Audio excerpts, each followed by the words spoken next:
illa Asiya, sai Asiya bintu Muzahim,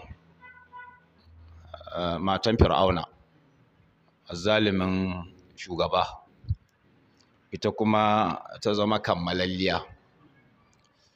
Tunda duk yadda zai yi mata horo ta faɗi kalma na kafirci, halin ta ya daidaita da nasa halin, duk irin horon da zai yi mata ta ɗauki mutuwa ya fi mata a haka da ta canja.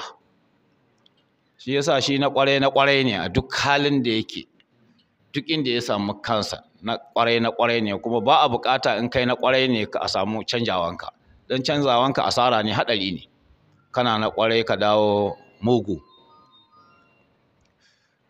ko ba haka bane yan uwa? Kowa fa yana son na kirki din nan, ko miya ne ai ka fi son na kirki. To shi Allah shi ma haka yake faɗa, innal ladzina amanu sai ce wa amilus salihati, ayyuka masu kyau yake so.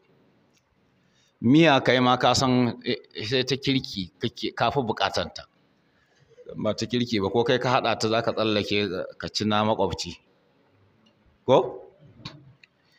Asiyatu imra'atu fir'aun, wanda ga misalai nan da dama je cikin suratul tahrim, ko?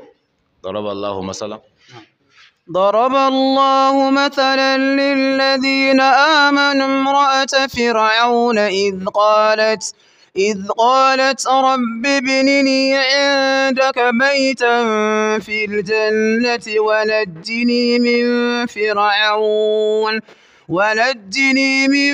فرعون وعمله ونجني من القوم الظالمين. kun ji wannan ko? Ina ga ko ban fasara ba ai ta fasara a wurin ku.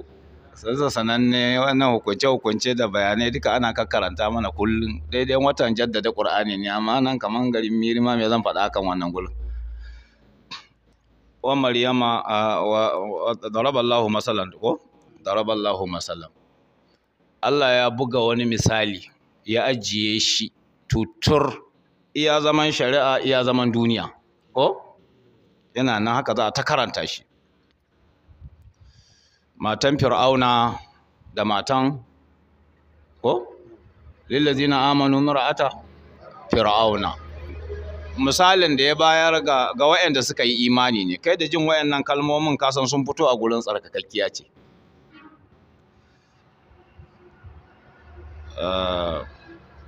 Iz qalat rabbi, a yayin da take cewa ya ubangiji na, a hali ne mawuyaci take ciki na neman sai ta kafurta, tana cikin horo ne da azaba iri-iri.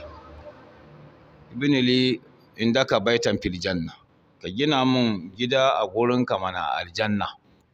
Bi ma'ana duk irin horon da na samu, duk irin tsananin da na shiga ciki, ya zama in zaka karɓi rayuwa na, ka karɓi rayuwa na, ya zama na dace da aljanna. Kar wannan horo ya sa in kafirta ko in faɗi wani kalma na kafirci. Wa najjini min fir'auna wa amali, ka tsiratar da ni daga fir'auna da kuma mugun aikinsa, mugun nufinsa na zalunci da yake yi kama karya. Sannan wa najjini min alqaumi zalimin, ka tsirar da ni daga mutane waɗanda suke azzalimai. Kaga wannan kalmomi ai kalmomi ne masu kyau, su fito daga wajen wa? Kammalalliya, at-tayyiba, tsarkakakkiya, mai imani, mai halin ƙwarai. Ita ce Asiyatu bintu Muzahim. To cikin hadisin da na ba ku lambansa, wa Maryam, sai na Maryamu, yatimar Annabi Isa alayhi salam. Waye babanta? Maryam, Imrana. Maryam ibnata Imrana, ko ba haka bane? Imrana.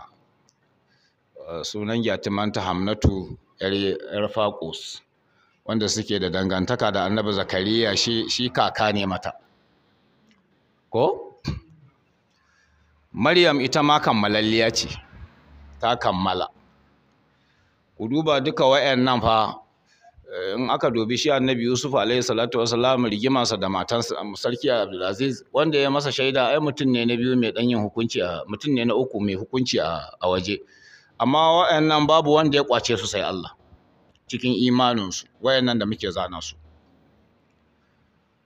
domin kowa ya san irin azaban da Fir'auna yake ta yi wa mutanen Bani Isra'ila. Ibn Kasir ya ce ana cewa ya kashe mutum 12,000, ya kashe musu ‘ya'ya maza wajen 80,000 da wani abu.